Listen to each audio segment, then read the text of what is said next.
Okay, so we're all set. Call the meeting to order at 2:30. Yeah. 3:30, and members present are Tomiko and Butch. So let's jump right into regulation revisions. So I looked at the agenda. We sent over red lines. I know we did it on Monday. So do you have those? Because I think the ones Were added. Yeah, we added a start. Hold on, I'll share my screen on this. maybe I need training on how to find the agendas correctly. So it's all Civic Web. I'll email you later, but we've added those as start items here. So folks got them. Do you want to share your screen, Mike, and just go through with the red line? Yeah, I'm just I must be looking in the wrong place because I have. Well, if you go on to the, yeah, Oh. if you refresh the link at the top, it says this, the packet can be downloaded at this link. That's where you would get, you should be able to see the red line. Okay. All right. Sorry about I that. see now. No, I know you guys have. Aha, there we go. Yeah. Just got All right. not Vera. Oh, there she is. Okay. Okay, Vera's joining us. That's Russian. 2:31. All right. So let me. Hi, Vera. All right. I will share my screen That looks if I comfortable. can. Humid though. One of the new chairs. Can you see? Yeah, we can see. Okay. So this is basically what we did is we went through and prepared red lines following our comments and discussion at the last meeting a couple of weeks ago. And there were many items which we had consensus on, and others which were more content based that may take more time in envisioning. And so for the purposes of what we're trying to do with codification, we didn't include those, potential revisioning of, the subdivision standards and the small lot stuff, all those discussion points that we made. Those are sort of separate and distinct and will potentially come afterwards. So these are intended to be the the things that are sort of much more boilerplate, so that we can move these changes forward and get the updated drafts to general code so that this can all be included as part of your codification process. So this section 412, we talked about this before. This was modified to basically state that an application may still be referred to some of the pertinent agencies, which we did discuss. We took out a few, but we added the note at the bottom that says we will provide these applications to them for comment when the application specifically pertains to something within their duties. So if there's a legitimate and relevant reason as to why a specific commission or committee would be involved in an application, open space preservation, for example, if they're proposing open space. So we're trying to create a connection between the charge and the authority, to make this a little bit less arbitrary, and not fundamentally change the process. While we're thinking about it, can I just, we've combined the Parks Advisory Committee and the Open Space Preservation Committee to the Parks and Natural Resources Committee. So let me just. And then it's the Agriculture Committee, not the Agricultural, but sorry about that. No. Too many moving parts here. Just a few committees. And what was the first combo? Parks and Natural Resources Committee is Open Space Preservation and Parks Advisory. So that's just one committee. We merged them. Okay. Before Michael got here, so now he has one less committee. And then it's the Agriculture Committee. Yep. All right. Thank you. 412. Does that make sense? Other than those tweaks, does that make sense to everybody? Yes, yeah. Vera has a. Oh, Vera. Vera, You're you're muted, muted. Vera.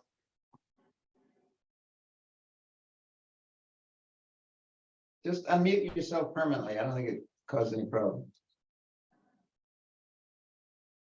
You're You're muted. muted. We can't hear you.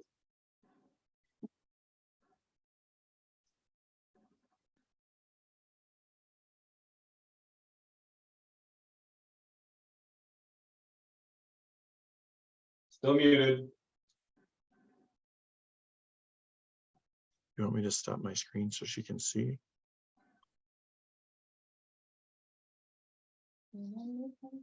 Maybe, so if she's. There we go. Oh, there we go. Now you can hear me? Yes. Classic ad. I would suggest that you end the sentence in this way: to the duties of the agency or commission to which the application is being referred. Okay. Yeah, that does something. Yeah, that's better.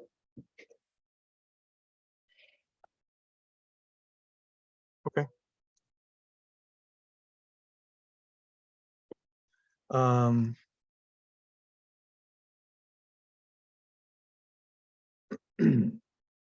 these were just updates to the section numbers. So the next one is basically an adjustment to the design process, which required the submission of the offsite neighborhood influences inventory plan and all of the pieces that we discussed. So essentially what happens is this section gets folded into one, and it becomes a new number one, which is the site analysis and conceptual yield plan. We've added a clarification that it be features on or directly adjacent to, because it is still important to understand what's immediately surrounding the property, but there's obviously a limit there. So we clarified that to rein that in a little bit. And then the second paragraph added the word may instead of shall. Again, not obligating the referral. No issue if you were to do it, but again, not mandating that these be done in every single circumstance. We also took out the language which requires for this document or plan to be prepared for anything beyond 4 lots, which is at the bottom of page 14. I'll stop there if anybody has questions. The announcements, because I've been walking around. Oh, I'm so sorry. It's okay. Does that make sense so far? Yeah. Moving further down, this is section, still part of what's prepared with the site analysis. So these are all the design criteria and things they need to include. So we took out particular microclimate conditions, directions of prevailing winter winds and summer breezes, horizontal angles of the sun. So those were removed. And then there's language further down, again, speaking to the neighborhood influences inventory plan, which were also removed. And then the combination of the conceptual yield plan, which went up. So that section gets taken out from here. Want me to keep going? I'm not hearing anything, and silence is sometimes good. That section number was updated. I'm sorry, on page 17, you talk about 2, the conceptual yield plan, but then you have B. Is there an A? A should be, You have 1. I'm trying to not Let's make see. everybody dizzy. You have 1, the site analysis and conceptual yield plan, and then it goes to 2, the conceptual yield plan, which shall be drawn to scale, and then it So I goes think, B. so I think site analysis plan would remain at A. If we The could just initial, enumeration and make sure Yeah. that. we don't- Yeah, I don't think it's quite right. I mean, it's all going to change because the section numbering is going to go to the new format with the section numbers. based upon the organizational outline for the zoning regs. But we'll verify this once we Okay. do a clean version. So that's going to be page 14.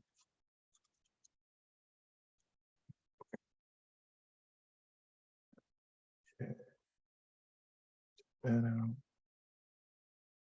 Those numbers got adjusted. Okay, so the next one was 8.11.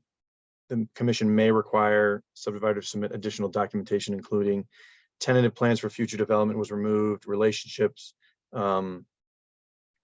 regarding how things basically correlate to land outside of the subdivision. Statements which the town of any town, state, or federal agency, organization, official, which commission deem may have an interest in the proposed subdivision, environmental impact studies for hydrologic analysis, etc., and traffic impact report evaluating potential impact of the subdivision on existing streets and intersections. Said report shall identify any existing road or intersection deficiencies in the vicinity of the proposed. So again, the optional documentation, if you're doing a review and something is necessary for you to complete the review, then you require it as part of the application, rather than having these sort of documents which are a little bit we probably would not all even agree as to what each of them are and what they might contain. And so to eliminate some of that uncertainty and some of these things, again, because the subdivision process is like a site plan, it's a yes or a no, it's a yes or a no. We want to really drill down to requiring data which helps you make that yes or no determination. Questions? So all of that would be required.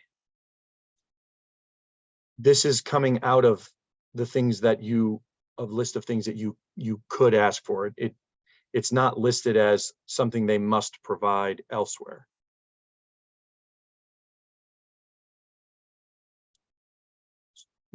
Because like, for example, the first one, asking someone to provide documentation regarding their tentative plans for future development or development of land abutting the proposed subdivision, simply because they own it. I mean, you can't ask them to tell you what they plan to do with other land.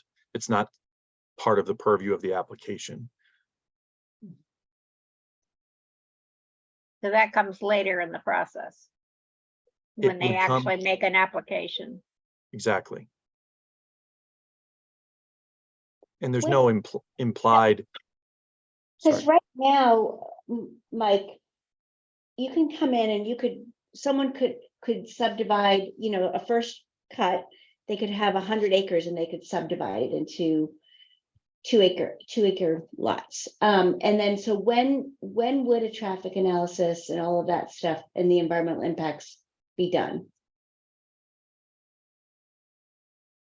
Well, I think, again, the hard part is, what is the environmental impact for? Because the subdivision process is to determine if they are going to be developing the land into smaller parcels in accordance with the standards and the regulations. So it would have to be, soils and, for example, are something that you look at for septic and well, that would be covered. So I guess we would really want to be clear on what you would be asking them to show. So rather than just an environmental impact study, because again, you're calling it an environmental impact study, so there's already an implication that the finding of the study will be that there's going to be an impact.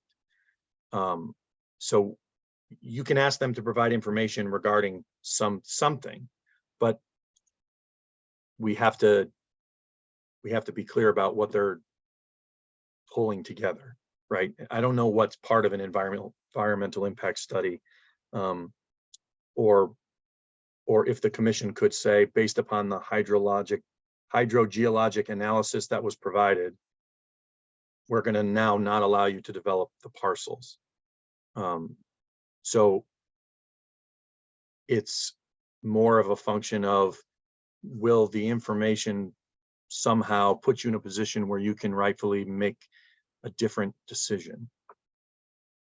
Like Does we that want make to know sense? if we have water quality, water quantity.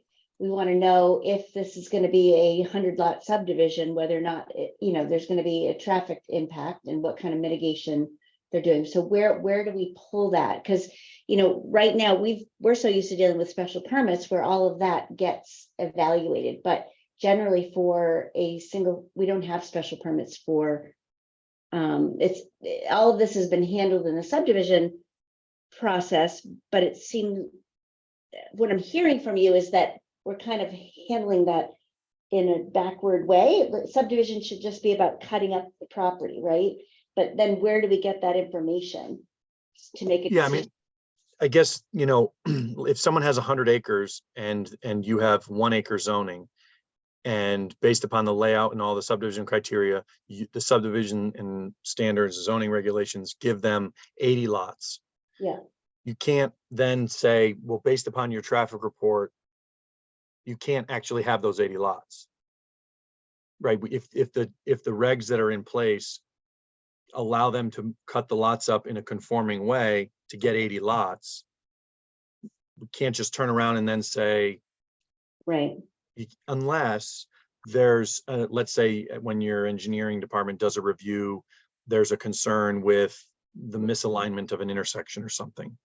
Obviously, if it was so humongous, it might trip, I don't know, OSTA or state review or something along those lines. But it's not in the same, it's not the same as a special permit where you can start modifying and tweaking and revising and redrawing certain things to get yourselves to a point where you're more comfortable, because it's more of a math equation. It's tied to the land. It's not tied to traffic. It's not tied to water. It's a cutting of land process. So then there we go.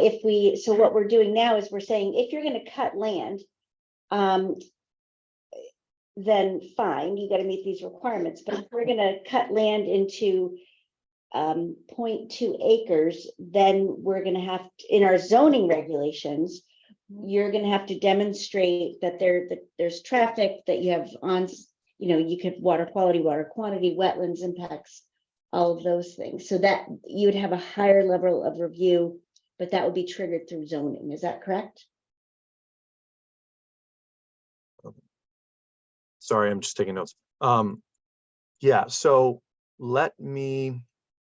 I understand where we're trying to go. I want to tease this out a little bit more and get something a little bit more clear. Let me see if there's an interim middle ground where we can take this and bring it right up to the line of when certain things may be required, or let me see if there's something I can do with this. Yeah, just because it can be all about the land, but if you're cutting 100 acres and we have, small lot, single family zoning, and you can get 0.2 acres, then we need a traffic study and we need to make sure. Wouldn't that be in the regulations for that particular zone? Well, we have to figure that out, right? Yeah. Right now, we're kind of doing things maybe we shouldn't be doing in subdivision. Yeah, it does make sense though to put, well, it's a regulation. I guess I'm thinking more of like guidance that would go with the regulations as a note that you will need to deal with these things at some point. Do you know what I mean? Like maybe that is more appropriate instead of having it embedded in the regulations itself, since they're not really regulations. Have something as a guidance document associated with the process that explains that these things will come to pass. Yeah, But in a different, just because part of the you review. show on your plan Yeah. that you get 100 lots, somehow we have to have we have to have more information to make sure. May I ask a stupid question? Why don't we have subdivisions under special permit? Subdivisions are their own thing. A subdivision is just about a cutting of land. And not even really like the land, it's the artificial imaginary lines that divide Right. the actual landscape into ownership, right? right? It's nothing to do with what the actual It's not about use. stuff looks like. Right. Yes, so it's all about use, but so we have to know all these things about the use, intended use. No, it's not about, It's not it's about not about use. use at all. It's the zoning is the use thing. Subdivision is entirely about, if I have 5 acres and I want it to be multiple lots so I can sell it to make money, can I cut it this way? Yes or no? Right, and it's just, they're just even saying, hey, can I cut it this way? Or is this like a problem according to what you say? It's like, what are you gonna do with it? I don't know yet, I just wanna cut it. I'm a property owner and I have the right to cut my land. It's a separate section in the statutes, 2 different chapters, 2 different authorities, which is why some towns have planning commissions and zoning commissions, which are separate. And we've So- been to do both with subdivision. Right. So, you know, I feel like I might be coming from the same place as Jennifer's coming from, in terms of like a lot of these protections, which are public health and safety, or like environmental regulations. The concern that I have when these go away from the subdivision regulations is ensuring that if somebody's just going to build 52-acre single-family houses on what was previously virgin forest land, right? And ignoring all the development that's happened here in the past, how do we make sure that, because normally you put up a new house, you don't need to go to PZC, right? Normally you put up a new single-family house. Why are you going before planning and zoning? Especially if you don't have to put in a road, or you don't have to put in all these public utilities. There are ways to force people to go before it for certain levels of development. But how do we make sure that if you would put something that would otherwise just be a zoning permitted use into play by cutting land in a certain way, that we don't lose these regulations? Because I think that's the fear, is that if we take these out of subdivision at the start of the process, how do we make sure that sometimes somebody has to go through it so we don't accidentally wreck a wetland by adhering to our, or not a Well- wetland, but a sensitive forest area or something like that? Well, I mean, I think the other thing that you have to think about is that person is asking to develop the land based upon the regulations that you already wrote. So they're not asking for 200 lots because even though the regs say he gets 50, he's coming in and saying, you wrote regs that say I can have 200 lots and I'm asking for 200 lots. I paid $1 million for the parcel with the understanding that I could have 200 lots or whatever it is. And so you may not like that the land gives me 200 lots. You may like the trees, but my retirement and investment accountant is telling me that I need to do this if I want to stop working. So there are very real, I mean, there is a connection between the two. It's not pro development or pro conservation. So we need to try, what I want to tease out is how you can ask for some of these things so that you can ensure that the development is thoughtful. But what we can't do is ask for documentation simply to reduce the ultimate yield. And because again, this is not a special permit, so that they're not saying, well, based upon the intensity of the use, we'd like to convince the commission that this is appropriate. This is purely designed based upon the standards that are already written and adopted by the town. So you have to be careful if you move in a direction of reducing what that yield would be when they've prepared a plan that complies with the regs. So I want to see if we can do a little bit more on this and come back to it.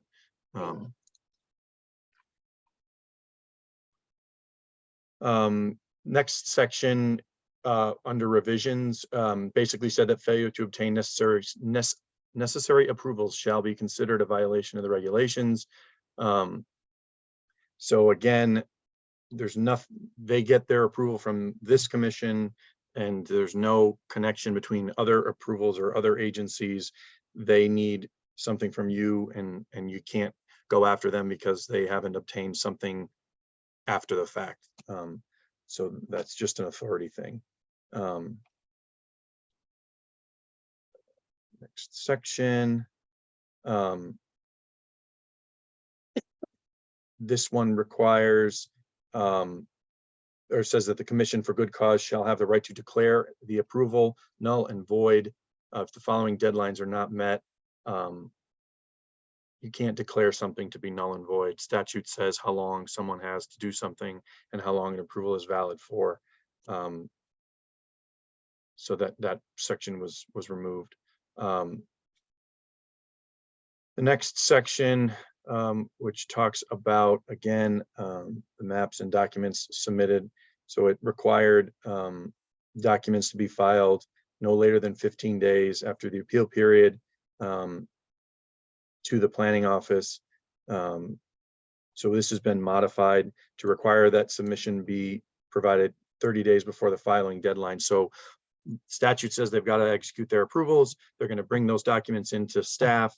So this is saying that they need to be, rather than 15 days after the appeal period, because depending on how it's approved, there may be more work to be done. So rather than that, we're giving them notice that they need to give staff 30 days to do the review before they plan to file. So if it expires on September 1st, by August 1st, it needs to be in so that you guys can ensure the plans comply before they're filed and you don't run into a deadline issue. That also dovetails nicely with, we've reviewed it. There's some problems here. There's some issues. Maybe you need to request an extension. It should give you enough time to work with them on anything based upon commission agendas, et cetera, rather than putting them on a 15-day clock from the notice of decision.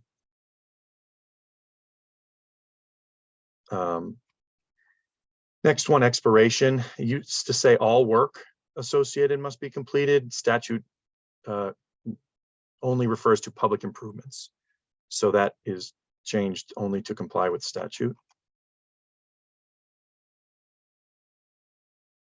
This one, again, we talked a lot about this at the last meeting. Planning and Zoning Commission shall have the right to limit lot sizes to this minimum or to the minimum size necessary to address the health and safety requirements.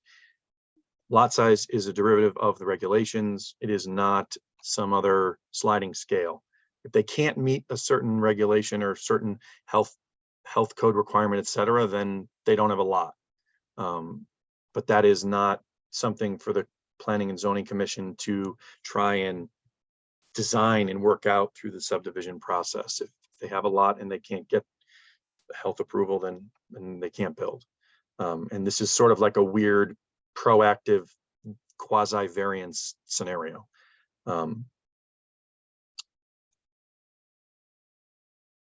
Same thing, health requirements, larger lots. This is saying the commission may require larger lots.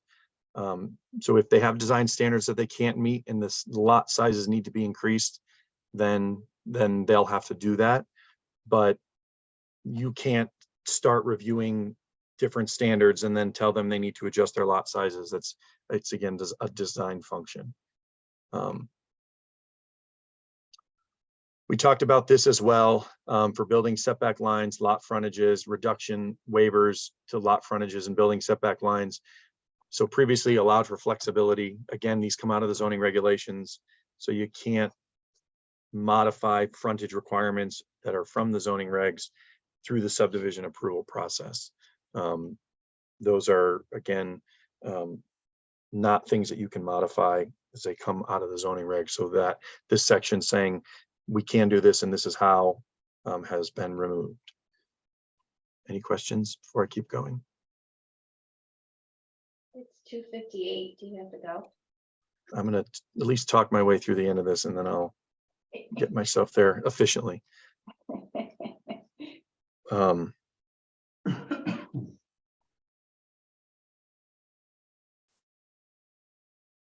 might be even easier, that said. I don't know if we have any other. 7 more pages, 6, 5, 4. Again, so site improvements, talking again about making it clear we're dealing with public improvements rather than just improvements in general.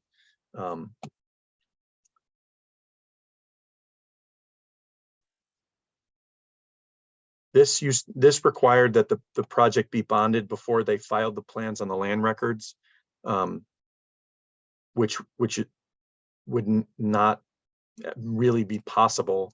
And also statute says that the bonding is to allow for the sale of lots when improvements are not completed. And it says that that process has to occur prior to the issuance of a certificate of occupancy. So this change is purely to align with statute. If you had a large subdivision requiring it to be done before the plans were filed, would effectively mean that they're bonding something before the plans have been sort of memorialized, before the approval is final. And I'm not, if you've been able to do that in the past, congratulations, because that's an amazing feat. But Thank God we haven't had a lot of subdivisions. this language was modified. So it used to say if the commission would issue an extension, it may also require an increase to the bond.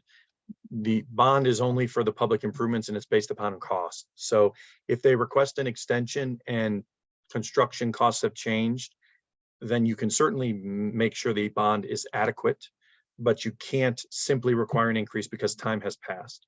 So this clarifies that when the extension is requested, you will review the bond to make sure that it is adequate to recover remaining public improvements. Rather than just you're moving slowly, so we're going to make you bond more. And that's the end of it.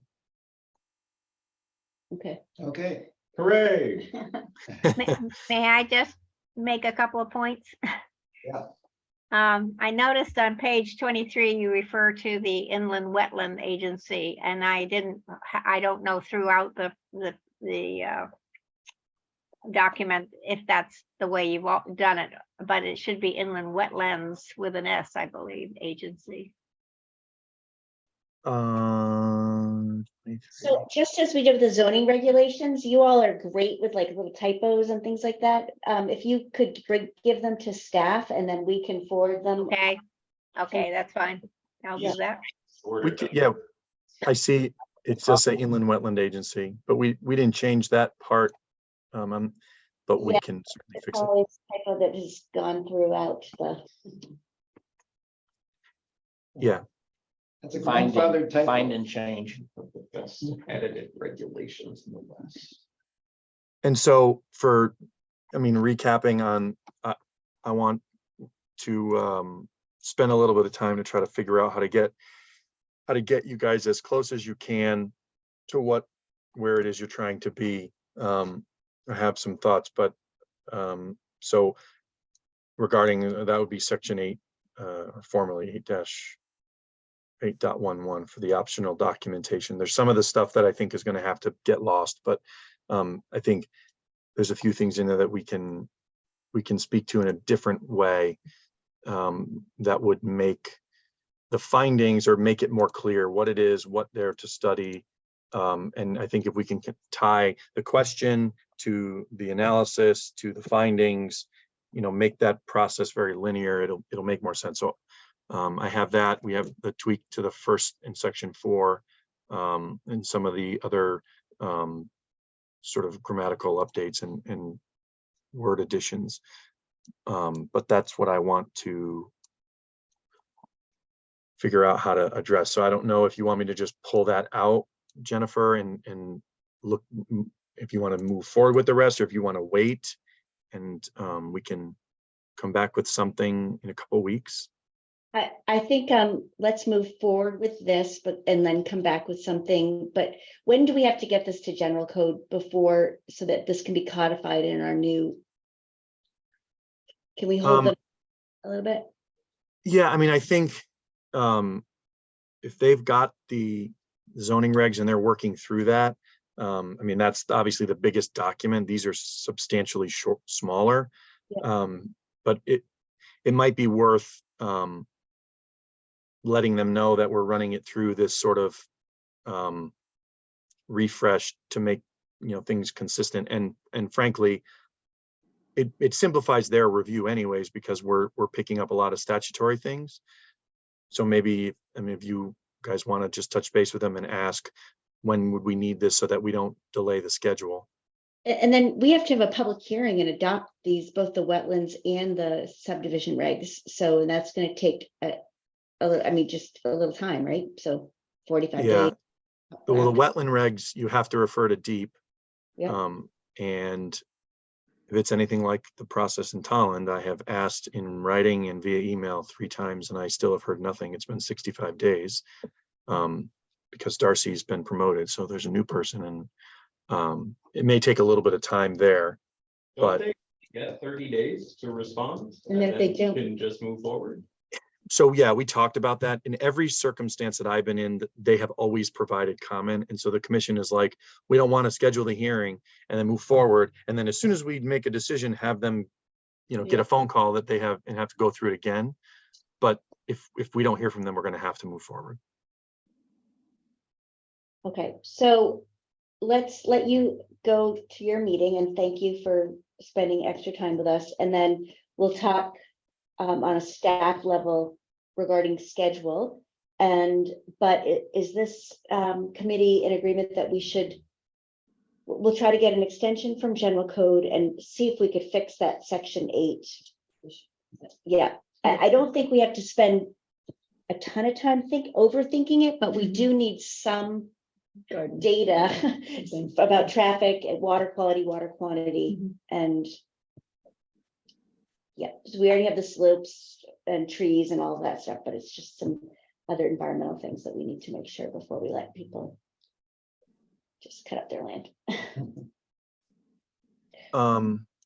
Yeah, I mean, and based upon that timeline, and I don't full understand the process with the reg review committee and the full commission as thoroughly, but if there's stuff that based upon that timeline and when you schedule things out, I mean, we could always prepare something that we could run as part of the hearing, or I mean, we could certainly do some of this during the public hearing process for the subdivision regs if it works in the timeline. I mean, we'll do whatever so that I don't want the general code stuff to fall behind, obviously.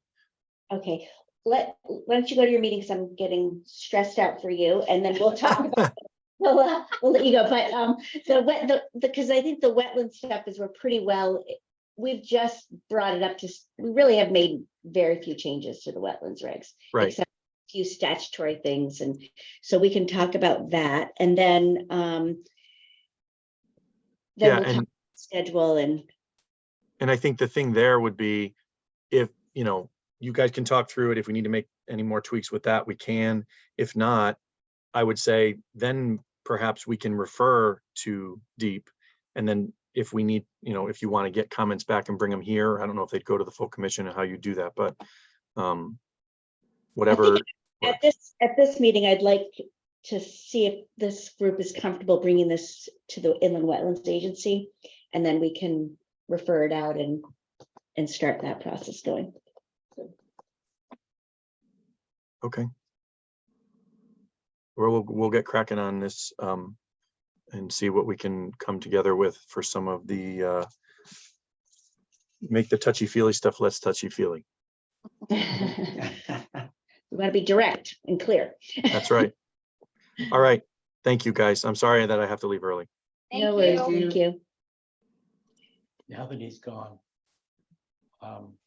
let me show my ignorance. I think I'm amongst friends, so I'll be careful.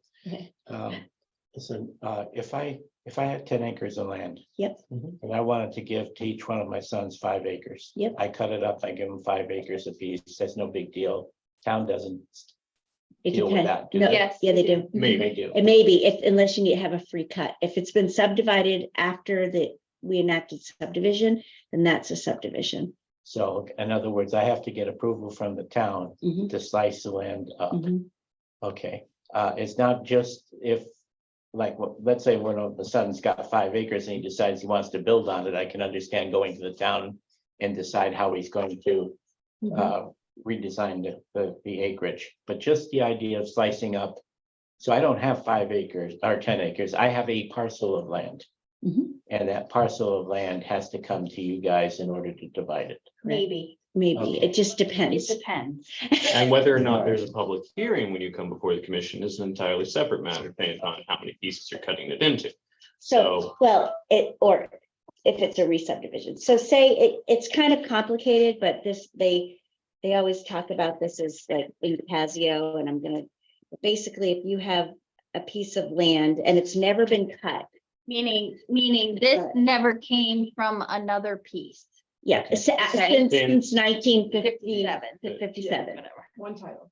Yeah, Right. well, since Well, our- subdivision has yes. been, yeah, Our regs. The date on it is March 28th, 1958. Is that what you're referring to?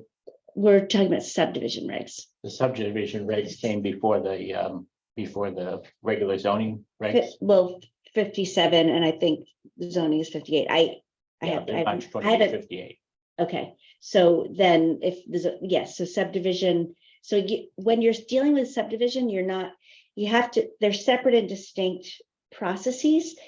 So anything before 1957 is grandfathered in other words. If it's not been cut, you get one, you You get get one one free cut, one free cut, Could draw one line. one line. I So- see. Okay. I Yep. got it. That. So Okay, that's and what, And then after 57, if you bought Yep. in after 57 and you want to do something with that parcel of land, these are the regulations you have to follow. yes. Got it. Thank you. Okay. So, right, but you can, after, you can still do this by simply asking for a zoning permit, which is done through me. You can split it. It's called a lot line modification, and as long as you meet the dimensional requirements, you can split it. What the problem is, it becomes a subdivision when you then want to do that, because it becomes 3 or more lots. That triggers a subdivision. Oh, a That- division, one line before 1957, one line, fine. Correct. Before 1957, two lines, not fine. Correct. Okay, got 3 it. or more equals a subdivision of land. Because back in the 1900s, Farmer Complicated. Jones split his land however he wanted. Yeah, put a stone wall up, Right. and that was it. So if he did this the day before that, these are their own, and we start counting from this. If he does the day after, and then you try to do that, becomes a whole different matter. Thank you. I'll get there, I promise. No, it's hard. It's very hard. Questions. It's so hard. It's so hard, 'cause I had to go back to my Casio, and these guys are better at it than I am, so, yeah, so. That's why we anyways. have 3 people permanently Yeah. in the office to deal with this. Yeah, stuff. no, it's not, and it's hard to do it off the top of your head too. We are constantly going back, looking at statute, looking at the regulations and Okay, looking at our Casio notebook. Yep. I know, okay, the 400-page poem. and then if nobody in this room knows what to do, we ask Vera, right? Yes. Yeah. There, what do we do? You're muted, so we can't hear your sage advice. So we want to just, I think I'd like to just go through, so last time Mike went through the wetlands regulations and we kind of agreed that they were there were really no significant changes. There was one about public hearings and we wanted to make them consistent with the Planning planning zoning, but that is really the only and that's hardly substantive, I would say. So I think we're ready to go to the full agency with these wetlands regulations and then we can receive them and then start the public hearing process and get at least that portion to general code. staff discussed internally about things with clear cutting, which had been mentioned. We discussed internally about the as of right little concrete pads and utilities. We had some long internal discussions and we decided, let's not change anything in our city. Yeah, because we don't deal, we're not dealing with that a lot. So if that becomes a big issue where like people are coming in and putting all these concrete pads and it's just a little thing that we don't want to make people pay for because it's very straightforward, then I think we'll address it then, is my opinion. It's not a problem in this town. I've worked in towns where it's a problem. It's not a problem unless it's a happening. problem, yeah. And then when it becomes a problem, we'll address it. Sounds good. Yeah. Okay, so we need to approve minutes from June 13th and July 15th. 25th. Oh, July 25th, right? June 13th, July 25th.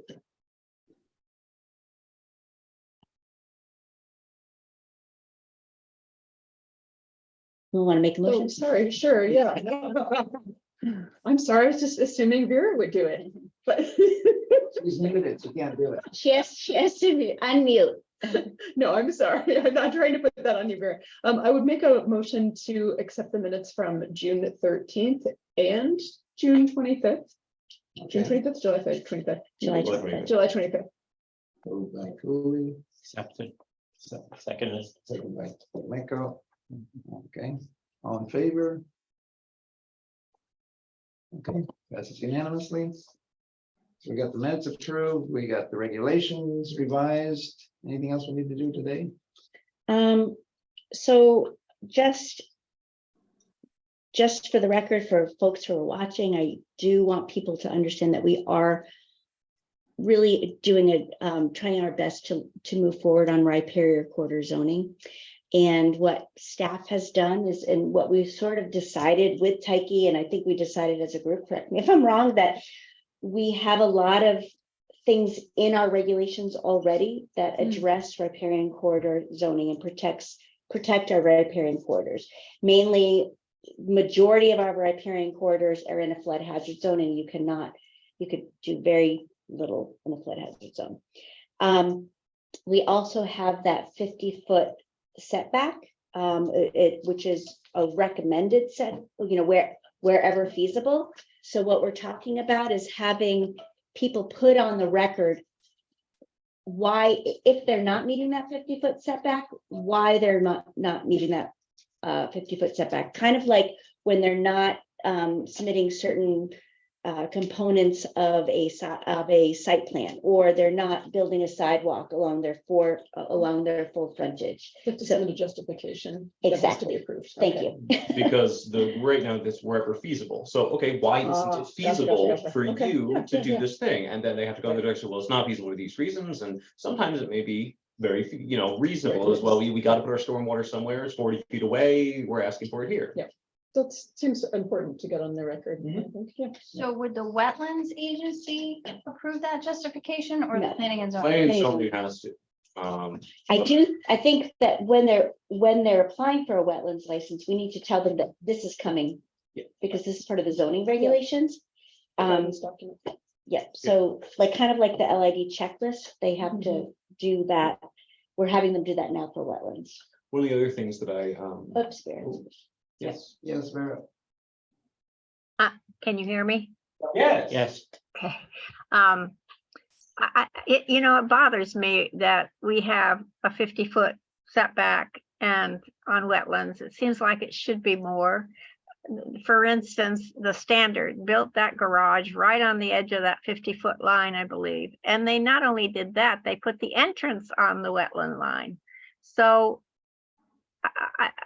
I feel that's not appropriate. I think that's not good. But I don't know Yeah. I don't know if it's fair.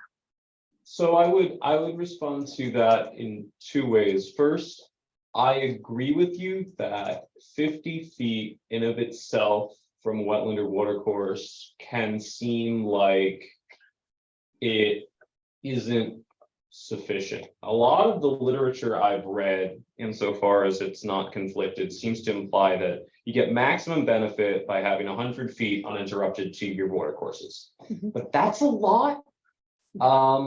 That 100 feet, it's double, but in terms of the impact on people's residential property, 100 feet winds up being a lot. I think we talked about this already. We did. Extensively. The thing about it, though, is that the way our regulations are written now, our 50-foot setback is not a riparian corridor setback. It is a setback from all wetlands, Mhm. right? Not just watercourses. This is all wetlands. And a lot of watercourses have wetlands in association with them. So when we are asking people to provide 50-foot non-encroachment from wetlands, it's, when it comes to watercourses, most of the time, it's 50 plus some additional. So we get a little bit of wiggle room, right? It's not scientific in terms of how much we get, it varies per site, but there is a little bit more protection. The other thing I note also about the Standard in particular is that site was really developed already. Right, Which side? the Standard up on Four Corners, which is Okay, currently got under it. construction, right? That used to be a mall and A restaurant. a restaurant, Yeah. you know, It's pretty degraded. well, should it have ever been developed back in the 50s when all that wetland was filled or before? No, it shouldn't have been. It's all wetland. But you know, we live with the sins of the past. And in terms of what they're doing now, it's a big win.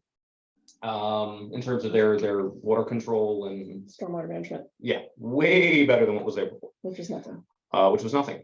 And I think it would be very reasonable for the applicant for that site to go on the record and say, we're not maintaining this buffer. Here is why we're not maintaining this buffer. It's an extensively disturbed site. Our closest things to this buffer are stormwater control. We're managing this. It's going to be better than it is now. And for the commission to then take a vote and say, do we think this is reasonable?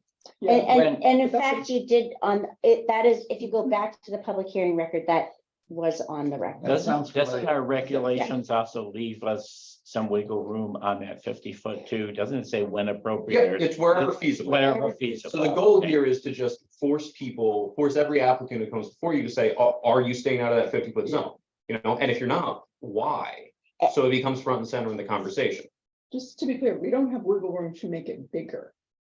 They have wiggle room to Yes. justify why it's smaller. I Yeah, understood. okay. And you I could understood even that. you could even change the word feasible to like strengthen it so that they understand clearly, unless documented otherwise, that this is, I think Not that possible, the isn't board it? can do that.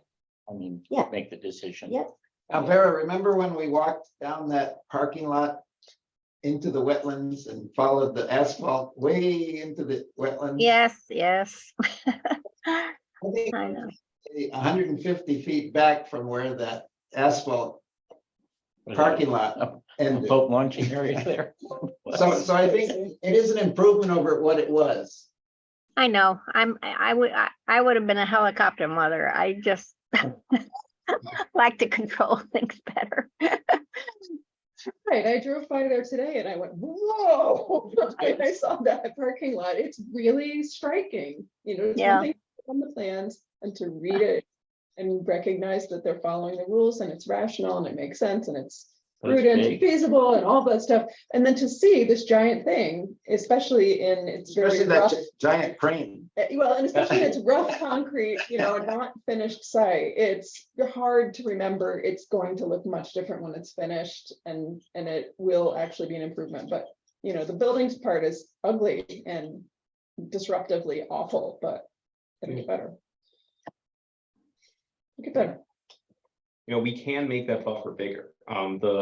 The thing is that, so But didn't Mike has you mentioned did the past. number of properties it would affect if you changed the thing, right?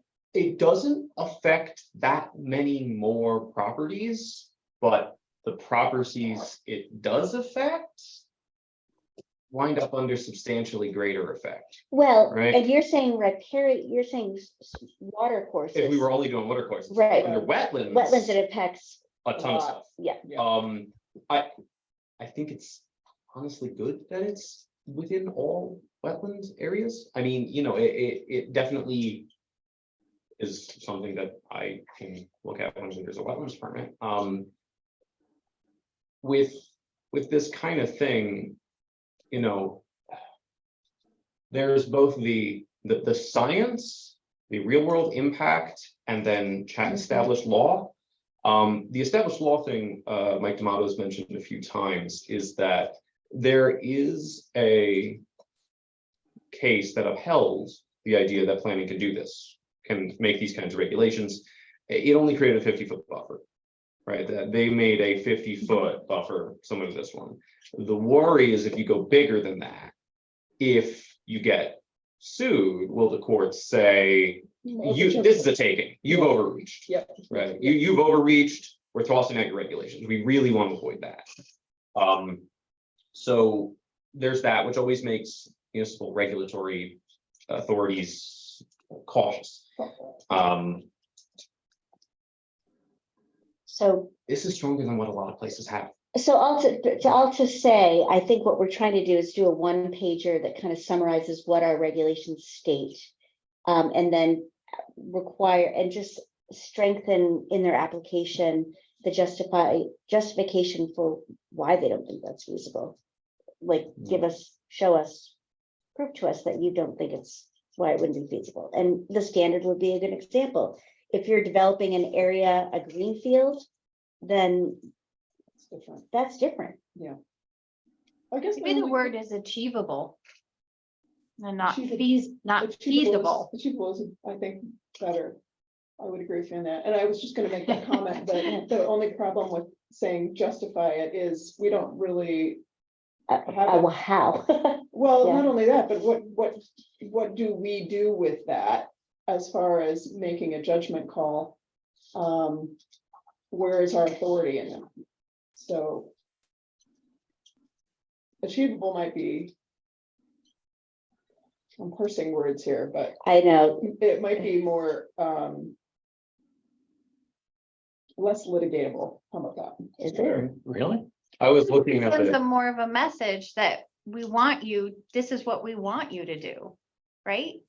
Want you Yeah, to but- achieve this, Capable- 50-foot buffer. So feasible, the definition is of feasible is capable of being done or carried out. Capable of being used or dealt with successfully, suitable. So it's like feasible, feasible, the thing I reasonable, it's reasonable, catch on likely. with feasible is the prudent and feasible alternative, and I Yeah, wonder it's if, I another wonder word. if the courts Yeah, would take historical interpretation of prudent and feasible alternative and apply it to this, because I Yeah, don't it- think there's a it's construed evolved. definition of prudent and feasible. If there is, it's buried in case law somewhere and I haven't read it. Because I didn't find it in the statutes. No, it's not statutorily defined, but that is the language used in the statute. Right. So Which is in the statute. Prudent feasible, and feasible. prudent and feasible. That's what used for, like, what is the standard for if you're going to have a significant impact on a You sure you wetland? don't have a law degree? I've been told that I don't have. You don't. Yeah. So You know a lot. it takes, So to achieve is to succeed at reaching or accomplishing a goal, result, et cetera, especially through effort. I don't know, I think they're almost the same, right? I mean, and feasible is something that is used in wetlands, so maybe it's. Yeah, that's the only issue. is I don't know, maybe people are more familiar with it. I don't know. Yes, but you don't want to conflate it with something that isn't, because what we're asking them to do is provide us a justification for this thing, but we don't have any legal basis for making them do that. And we can't use that as a decision-making other than, criteria, because it's not, the underlying power of planning and zoning. to- yes, exactly. Right. But it's, what I'm saying is that it makes it, it appears as though it is more legal than it actually has the authority to be. Does that make sense?